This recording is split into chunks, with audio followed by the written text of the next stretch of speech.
Hello everyone, welcome to कंपीटो में आपका एक बार फिर से स्वागत है।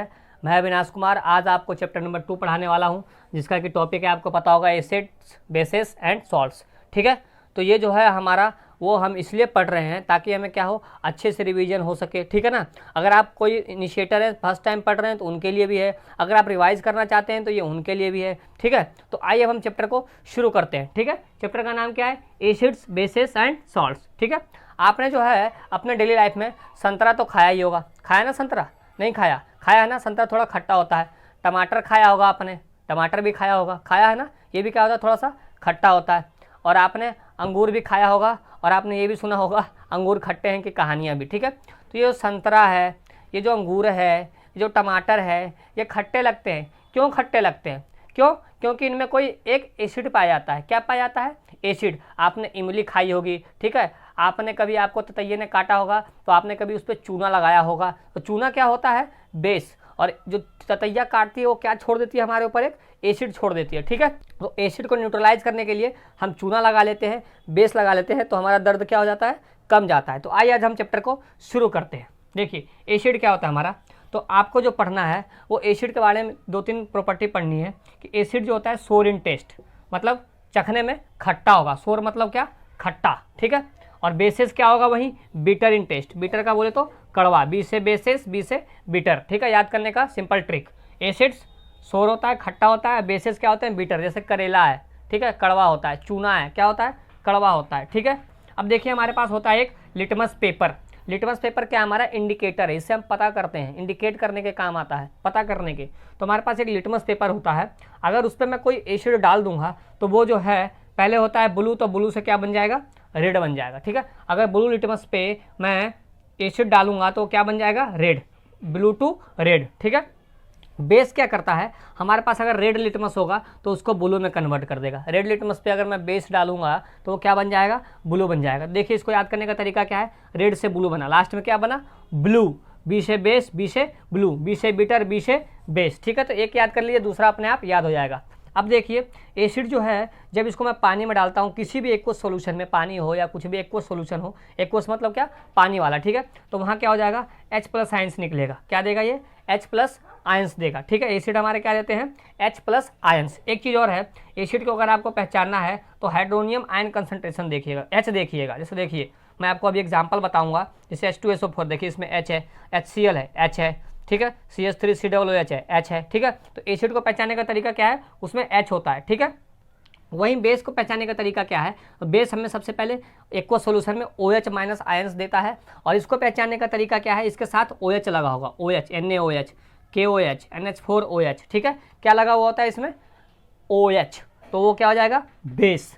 और बेस पानी में जब जाएगा तो क्या देगा? OH- ions. ठीक है, और जब एसिड पानी में जाएगा तो क्या देगा? H+ आयंस, और इसमें होता क्या है? H+। ठीक है, अब देखिए हमारा, तो एसिड के कुछ एग्जाम्पल आपको पता होगा, 2 टाइप के एसिड होते हैं, कंसंट्रेटेड एसिड और डाइल्यूटेड एसिड।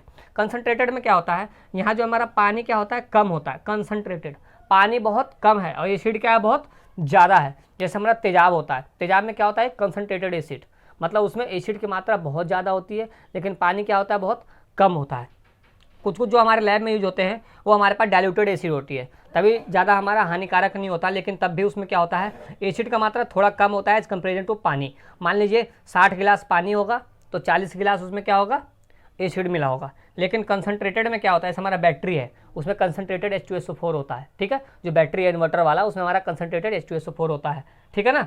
अब देखिए हमारे पास 2 टाइप्स के एसिड होते हैं, स्ट्रॉन्ग और वीक। कोई भी चीज़ क्या होती है? या तो स्ट्रॉन्ग होगी या तो वीक होगी। बेस में भी कोई चीज़ क्या होगी? या तो स्ट्रॉन्ग या तो फिर वीक होगी। तो स्ट्रॉन्ग वाले में क्या आता है? H2SO4, HCl, और वीक वाले में क्या आता है? CH3COOH, oxalic acid, lactic acid, acetic acid, methanoic acid, ethanoic acid. ठीक है, OH लगा होगा सबके लास्ट में, COOH। एसिड का पहचान होता है, हम चैप्टर नंबर जब 4 पढ़ेंगे, कार्बन एंड इट्स कंपाउंड्स, तो वहाँ पे पढ़ेंगे। ठीक है, अब देखिए स्ट्रॉन्ग बेस का क्या होता है? NaOH, और KOH हमारा क्या है?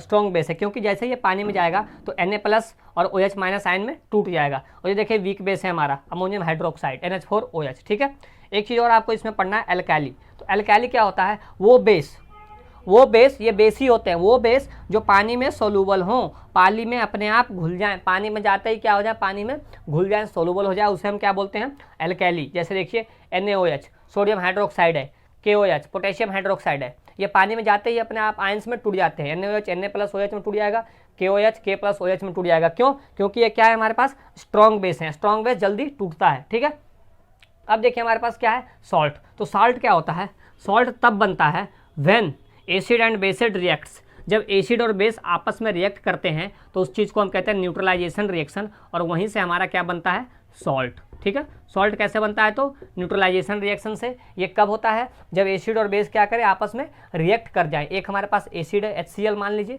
और हमारे पास दूसरा क्या है, बेस है। मान लीजिए हमारे पास एक एसिड है HCl और दूसरा हमारे पास बेस है KOH। ठीक है, इन दोनों अगर आपस में रिएक्ट कर गए, हमारा एसिड, ये हमारा बेस, तो दोनों रिएक्ट कर जाएगा तो क्या बन जाएंगे, साल्ट और पानी, सॉरी हाँ, साल्ट प्लस वाटर, तो H2O। साल्ट कौन सा बनेगा, तो देखिए H जो है और OH जो है, ये क्या बन देगा, पानी, H2O बन गया, और क्या बच गया, KCl। तो KCl हमारा क्या हो जाएगा, सॉल्ट। जैसे देखिए क्या है, NaCl, KCl, समझ रहे हैं ना, तो ये हमारे क्या है, सॉल्ट है। ठीक है, एसिड क्या होता है, सोर इन टेस्ट, ठीक है, बेसिस बीटर इन टेस्ट। एसिड क्या होता है, ब्लू से रेड कर देता है, बेस क्या करता है, रेड को ब्लू कर देता है, लिटमस पेपर को। ठीक है, एसिड H+ आयंस देता है, पहचानने का तरीका है, जहाँ H हो वहाँ पे हमारा क्या होगा, एसिड। बेसिस में क्या होता है, OH- आयन, पहचानने का तरीका, जहाँ OH हो हमारा बेसिस होता है। एल्कोहलिक क्या होता है, तो bases which are soluble in water, वो बेस जो पानी में सोलुबल हो उसे हम क्या बोलते हैं, एल्काली बोलते हैं। ठीक है, साल्ट क्या होते हैं, तो एसिड और बेस जब आपस में रिएक्ट करते हैं तो क्या बनाते हैं, सॉल्ट प्लस वाटर। ठीक है, तो आइए अब हम आगे के टॉपिक्स पढ़ते हैं। तो जैसा कि आप देख सकते हैं टॉपिक क्या लिखा हुआ है, chemical properties of acids and bases. अभी हमने क्या पढ़ा था, फिजिकल प्रॉपर्टीज़, वो जो थे वो हमारे क्या थे, फिजिकल प्रॉपर्टीज़ की। एसिड क्या होता है, सोर इन टेस्ट, बेसिस क्या होता है, बीटर इन टेस्ट। एसिड क्या करता है, रेड ब्लू लिटमस को क्या करता है, रेड कर देता है। बेस क्या करता है, रेड को क्या करता है, ब्लू कर देता है। ठीक है, एसिड H+ आयन देता है, बेस OH- आयन देता है। ठीक है, अब हम कुछ केमिकल प्रॉपर्टी पढ़ने वाले हैं एसिड और बेसिस के। ठीक है, देखिए इसमें पहला प्रॉपर्टी क्या है कि अगर एसिड और बेस कोई भी चीज़ हो, दोनों में से अगर मेटल के साथ रिएक्ट करे तो क्या होगा। किसी भी मेटल के साथ अगर कोई एसिड या बेस रिएक्ट करता है तो क्या होगा, ये इंपॉर्टेंट क्वेश्चन है, ये एग्जाम में पूछे जाते हैं। ठीक है, तो देखिए क्या है, अगर कोई भी चीज़ जो है मेटल से साथ रिएक्ट करेगा, चाहे एसिड हो चाहे बेस हो, तो क्या होगा। तो देखिए पहला क्या है, अगर कोई एसिड हमारे मेटल के साथ रिएक्ट करेगा तो बनाएगा सॉल्ट और हाइड्रोजन गैस। क्या बनाएगा, सॉल्ट, नमक और हाइड्रोजन गैस। ठीक है, कोई भी एसिड अगर मेटल के साथ रिएक्ट करेगा तो सॉल्ट प्लस हाइड्रोजन गैस बनाएगा। ठीक है, सेम केस होता है बेस के साथ, एसिड हो चाहे बेस हो, अगर वो लोग मेटल से, M मतलब मेटल है, मेटल से रिएक्ट कर गए तो हमेशा क्या बनाएंगे, S मतलब सॉल्ट, सॉल्ट ही बनाएंगे और दूसरा हाइड्रोजन गैस ही बनाएंगे। तो ये तो याद कर लीजिए कि एसिड हो या बेस हो, अगर कोई मेटल के साथ रिएक्ट करता है तो वो क्या बनाएगा, सॉल्ट प्लस हाइड्रोजन गैस। ठीक है, देखिए इसको मैं कैसे एग्जाम्पल के थ्रू बताता हूँ। मान लीजिए एसिड है, तो एसिड हमारा क्या है, HCl। कोई मेटल Na है, सोडियम, सोडियम के साथ रिएक्ट करता है तो क्या बनाएगा, सॉल्ट। कैसे बनाएगा, तो NaCl एक साथ मिलकर क्या बन जाएंगे, NaCl, जो कि हमारा क्या होता है, सॉल्ट।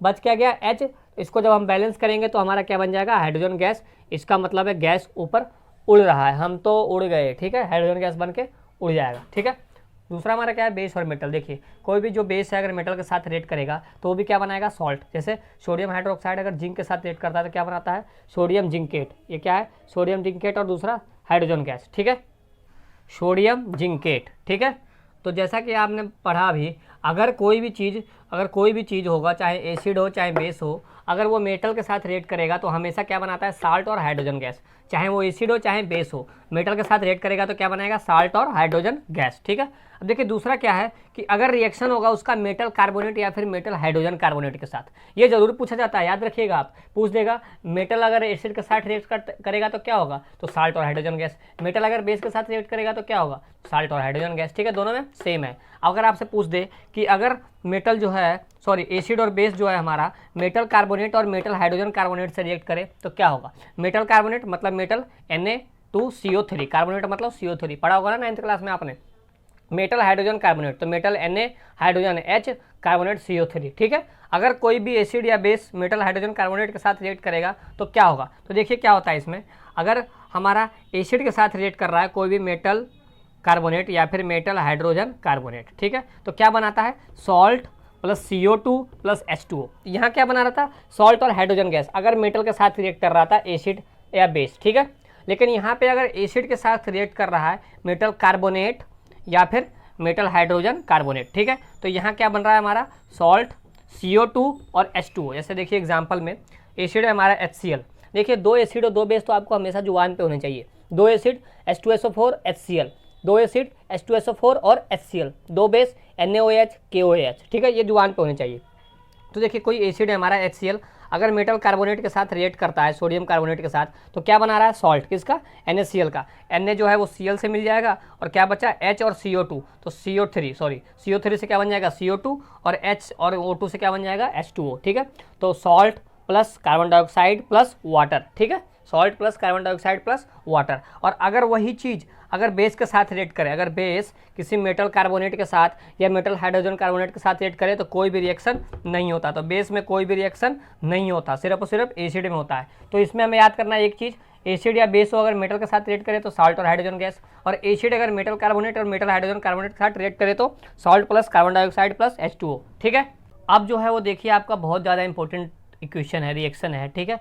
अगर आपसे कोई पूछ दे कि कोई भी एसिड और बेस आपस में रिएक्ट कर रहे हो तब क्या होगा, अगर कोई एसिड बेस के साथ रिएक्ट कर रहा है या फिर कोई बेस एसिड के साथ रिएक्ट कर रहा हो तब क्या होता है, तब जो होता है उसको हम बोलते हैं न्यूट्रलाइजेशन रिएक्शन। क्या बोलते हैं उसको हम, न्यूट्रलाइजेशन रिएक्शन, ठीक है, न्यूट्रल कर देगा। कोई भी एसिड अगर बेस के साथ रिएक्ट करेगा तो हमेशा क्या बनाता है, सॉल्ट और water, salt plus water H2O, ठीक है। कोई भी एसिड अगर बेस के साथ रिएक्ट करेगा, एसिड और बेस आपस में अगर रिएक्ट करेंगे तो हमेशा क्या बनाएंगे, सॉल्ट प्लस H2O, ठीक है। इसी रिएक्शन को हम क्या बोलते हैं, न्यूट्रलाइजेशन रिएक्शन। तो कोई अगर आपसे पूछे कि न्यूट्रलाइजेशन रिएक्शन क्या होता है तो आप कुछ मत कहिएगा, बस ये कह दीजिएगा कि सॉल्ट का फॉर्मेशन होता है। तो सॉल्ट का फॉर्मेशन कैसे होता है, एसिड और बेस आपस में रिएक्ट करते हैं तो, ठीक है।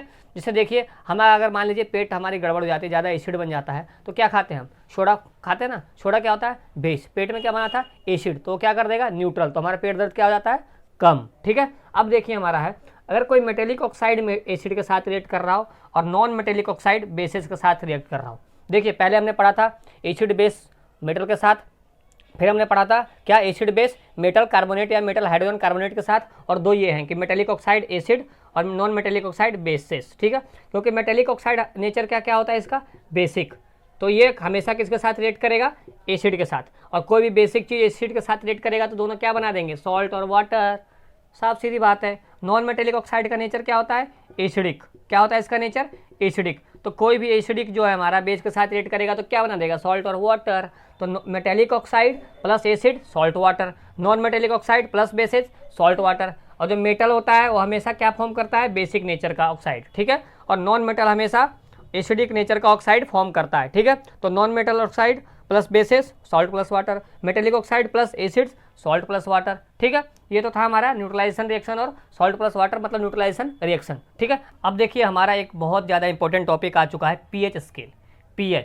पीएच का मतलब क्या होता है, प्रोटेंज, पी यहाँ पे है प्रोटेंज और H है हाइड्रोजन आयन कंसंट्रेशन, ठीक है, कि हाइड्रोजन आयन का कितना कंसंट्रेशन है। एक हमारे पास स्केल है जिससे हम बता सकते हैं कि कौन सा चीज़ एसिड है और कौन सा चीज़ ज़्यादा है, उसकी वैल्यू पता करके। तो देखिए हमारे पास एक पीएच स्केल होता है, उसमें 0 से लेकर के 14 तक के अंक लिखे होते हैं। हमारे पास स्केल देखा ना आपने, वैसा ही मान लीजिए कोई एक स्केल है जहाँ पे 0 से लेकर 15 तक अंक लिखे हुए हैं, 0, 1, 2, 3, 4, 5, 6 से लेकर 14 तक, ठीक है। तो देखिए क्या होता है, अगर 0 से 7 तक कोई भी चीज़ हो, 0 से 7 तक कोई भी चीज़ हो, 0 से 7 तक 6.9 समझ लीजिए, 0 से 6.9, तो वो चीज़ हमारी क्या होगी, एसिडिक नेचर में, वो चीज़ हमारी क्या होगी, एसिडिक नेचर की। मतलब 0 से लेकर के 7 तक ये हमारी क्या होती है, एसिडिटी इंक्रीज करती है। और जितना ज़्यादा कम, मतलब मान लीजिए 1 है, 1 पे है एक चीज़, 1 यहाँ 6 पे है, तो ये ज़्यादा चीज़ होगा, ज़्यादा एसिडिक, ये थोड़ा कम एसिडिक होगा, ठीक है। तो 0 की तरफ जाते जाते हमारी एसिडिटी क्या होती है,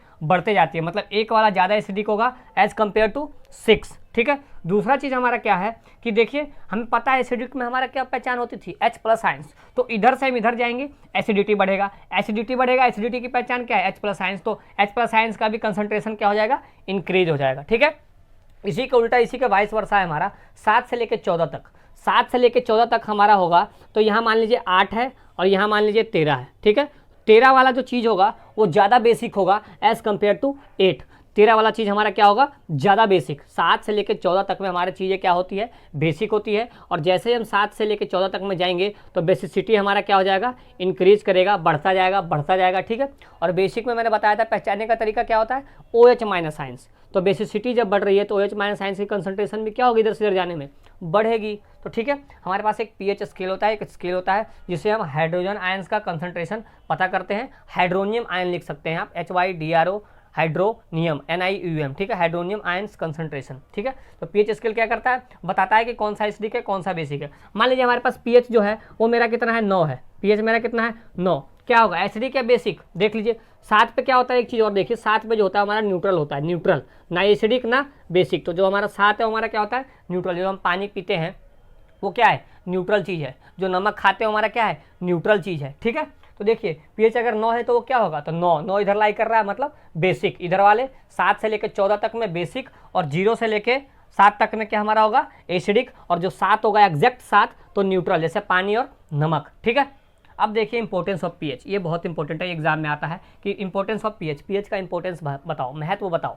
इसका बहुत इंपॉर्टेंट है हमारे डे टू डे लाइफ में। हम जो है, हमारे शरीर जो है वो pH पे ही डिपेंडेंट है, ठीक है, pH पे भी डिपेंडेंट है, ठीक है। जैसे देखिए हमारा बॉडी का जो pH स्केल का रेंज है, हमारा बॉडी तभी काम करेगा जो हमारे शरीर का pH जो है 7 से 7.8 के बीच में हो, ठीक है। अब जैसे होता है किसी किसी को क्या होता है, एसिडिटी हो जाता है, पेट में एसिडिटी हो जाता है, मतलब एसिड की मात्रा बढ़ गई है। अब एसिड की मात्रा बढ़ गई है, उसको कम करना है तो कैसे कम करेंगे, बेस डालकर। क्यों, क्योंकि acid plus base gives salt plus water, neutralize कर देगा वो। तो बेकिंग सोडा का यूज करेंगे, मिल्क ऑफ मैग्नीशिया का यूज करेंगे, वो क्या कर देगा, हमारा ये बेसिक होता है, इसको लेने के साथ ही हमारा क्या हो जाएगा, एसिडिटी कम जाएगा, थोड़ा न्यूट्रलाइज हो जाएगा, हमारा दर्द क्या हो जाएगा, कम जाएगा। अब देखिए कोई भी एसिड रेन होता है, बोलते हैं ना एसिड रेन हो रहा है, बरसात में एसिड है। क्यों होता है वो, जब किसी भी चीज़ का pH 5.6 से कम जाए पानी का, तो उसे हम क्या बोलते हैं, एसिड रेन। एसिड रेन कब होता है, मान लीजिए हमारे पास एटमॉस्फेयर है, उसमें क्या है, बहुत सारे गैसेज हैं, सल्फर है, कार्बन डाइऑक्साइड है, ऑक्सीजन है, नाइट्रोजन है, ठीक है, वाटर वेपर है, ठीक है।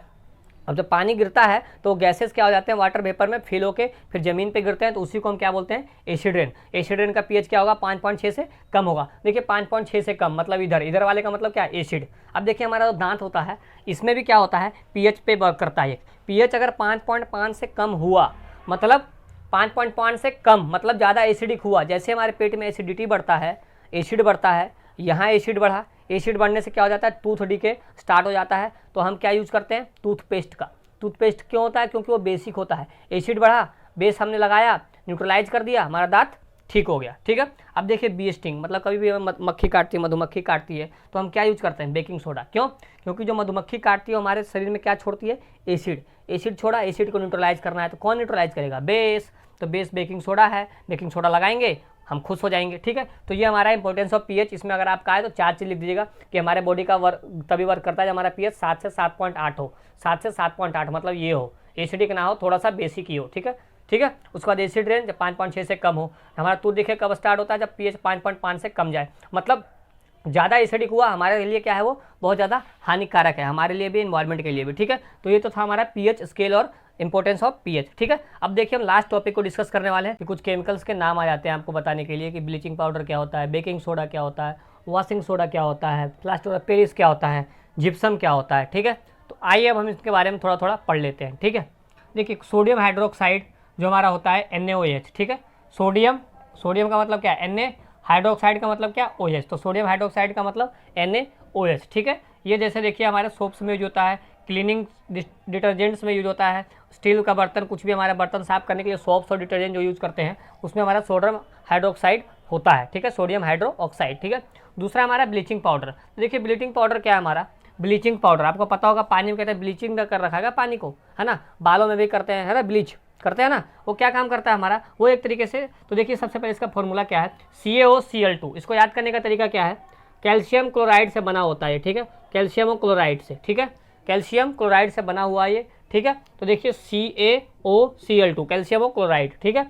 तो इसको देखिए ऑक्सीडाइजिंग एजेंट की तरह यूज़ करते हैं। ऑक्सीडाइजिंग एजेंट का मतलब क्या, जो ऑक्सीडाइज कर दे। पिछले वीडियो में मैंने बताया है ऑक्सीडाइजिंग एजेंट क्या होते हैं, रिड्यूसिंग एजेंट क्या होता है, ऑक्सीडेशन क्या होता है, रिडक्शन क्या होता है। अगर आपने नहीं देखा तो जाकर प्लेलिस्ट में चैप्टर नंबर 1 देख सकते हैं, ठीक है।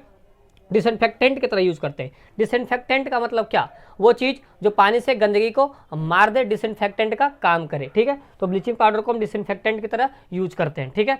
अब देखिए हमारा क्या है, बेकिंग सोडा। बेकिंग सोडा क्या है हमारा, NaHCO3, ठीक है। बेकिंग सोडा जो घर में काला जामुन बनाने वाला, वही खाने वाला, हाँ वही वाला है बेकिंग सोडा, ठीक है। देखिए बेकिंग सोडा क्या होता है, NaHCO3, NaHCO3 sodium hydrogen carbonate, ठीक है। देखिए इसको ब्रेड, रोटी या फिर केक बनाने के काम आता है, या फिर वो वाला ब्रेड बनाने के काम आता है, ठीक है। अब देखिए हमारा इसको हम एंटी एसिड की तरह भी यूज करते हैं, क्यों, क्योंकि ये बेस होता है। तो एंटी एसिड जो हमारे पेट में बेस बढ़ जाता है, तो बेकिंग सोडा लेते हैं तो क्या कर देगा, एसिड को न्यूट्रलाइज कर देगा, तो हम इसको एंटी एसिड की तरह भी यूज करते हैं। अगर आपसे कोई पूछ दे एंटी एसिड का नाम बताओ, तो कुछ नहीं, डायरेक्ट बताइएगा baking soda, sodium hydrogen carbonate, NaHCO3, ठीक है। चौथा देखिए हमारा क्या है, वॉशिंग सोडा। वॉशिंग सोडा नाम से पता चल रहा है वॉशिंग, धोने के काम आता है, तो क्लिनजिंग एजेंट है ये, ठीक है। ये देखिए किससे बना हुआ है, इसका नाम क्या है असली, सोडियम कार्बोनेट, और उसको भींगा हुआ है .10H2O। तो 10H2O का मतलब क्या है, भींगा हुआ सोडियम कार्बोनेट, ठीक है। जैसे मान लीजिए हमारे पास क्या है, एक रुमाल है, जैसे ये देखिए हमारे पास क्या है, रुमाल है, ठीक है। इस रुमाल में अभी क्या है, सूखा है, तो ये मान लीजिए सोडियम कार्बोनेट से बना हुआ है, सूखा। अब इसको मैंने पानी में भिगो दिया, गीला हो गया, तो हमारा क्या बन जाएगा, भींगा हुआ रुमाल। इसी को हम क्या बोलते हैं, भींगा हुआ सोडियम कार्बोनेट, Na2CO3.10H2O। जहाँ पे पानी आ गया, H2O आ गया, मतलब समझिएगा वो चीज़ भींग चुका है, ठीक है, वो चीज़ गीला हो चुका है। अब देखिए हमारा प्लास्टर ऑफ पेरिस है, तो प्लास्टर ऑफ पेरिस का आपको पता होगा, POP शॉर्ट फॉर्म है इसका, ठीक है। इसका फॉर्मूला है CaSO4.12H2O, कैल्शियम सल्फेट भींगा हुआ 12H2O पानी में, ठीक है। इसको कहाँ यूज करते हैं, तो आपको पता होगा फ्रैक्चर्ड बोन्स को जोड़ने के लिए यूज करते हैं ना, जो हमारा हाथ या पैर किसी के भी टूट जाते हैं, तो क्या लगाते हैं, प्लास्टर भी तो लगाते हैं, वो क्या होता है, प्लास्टर ऑफ पेरिस होता है, ठीक है। CaSO4.12H2O, कैल्शियम सल्फेट भींगा हुआ आधे पानी में, 12H2O में, ठीक है। ये देखिए एक चीज़ और इंपॉर्टेंट है, जिप्सम क्या होता है, तो जिप्सम क्या होता है, जिप्सम हमारा होता है CaSO4.2H2O, CaSO4.2H2O, कैल्शियम सल्फेट दो पानी में भींगा हुआ, दो मोलिक्यूल्स के पानी में भींगा हुआ है, उसे हम बोलते हैं जिप्सम। और उसी को अगर हम गर्म कर दें 373 केल्विन टेम्परेचर पे, तो हमारा क्या बन जाएगा, POP, प्लास्टर ऑफ पेरिस।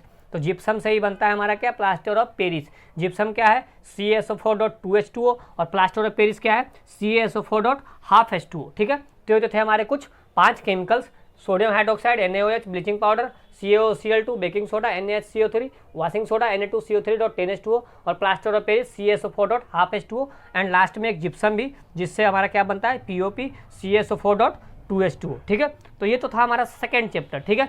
अगर आपको ये वीडियो अच्छा लगता है तो प्लीज़ चैनल को सब्सक्राइब कर दीजिए, वीडियो को शेयर कर दो यार, ठीक है। बहुत मेहनत से बनाता हूँ, ये फ्रेम बनाने में मुझे बहुत टाइम लगता है, क्योंकि देखिए अभी आपको इतना दिख रहा होगा, ठीक है। इसको पढ़ा दूंगा, फिर मैं इसको पूरा इरेज करूँगा, ठीक है, फिर दोबारा लिखूंगा, फिर मैं पढ़ाऊँगा, फिर मैं दोबारा लिखूंगा, फिर मैं पढ़ाऊँगा, तो मेरे को कम से कम 5-6 बार टेक लेना पड़ता है, तब जाके एक 20 से 25 मिनट की वीडियो बनाता हूँ मैं, कम से कम 2-3 घंटे लग जाते हैं मेरे को, ठीक है। तो प्लीज़ यार सपोर्ट करो, अगर आपको अच्छा लगता है, अगर आपको समझ में आता है तो, ठीक है। Thank you. तब तक के लिए आप कंप्यूटर को देखते रहिए, हम ऐसे ही चैप्टर वाइज लेक्चर्स लाते रहेंगे, और हाँ पढ़ते रहिए, आपको 90 नंबर लाने से कोई नहीं रोक सकता। जय हिंद, जय भारत।